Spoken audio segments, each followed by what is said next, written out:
we are getting closer to a big liquidation area on Cookie. So here is my Cookie price prediction. Obviously, this video is not financial advice.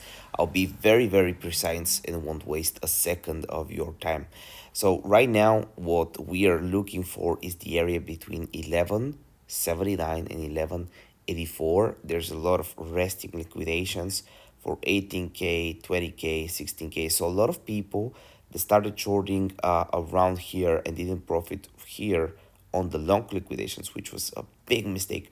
They were up 7-8%, are now underwater and about to get liquidated. They basically doubled their money if you calculate the risk to reward they had on this trade, but they didn't get out.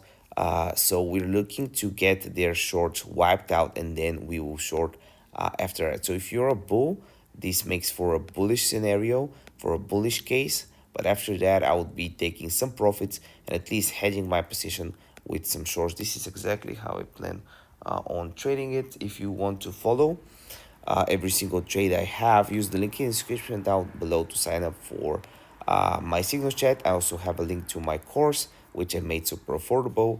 Any questions? See you next video tomorrow on Cookie. Bye.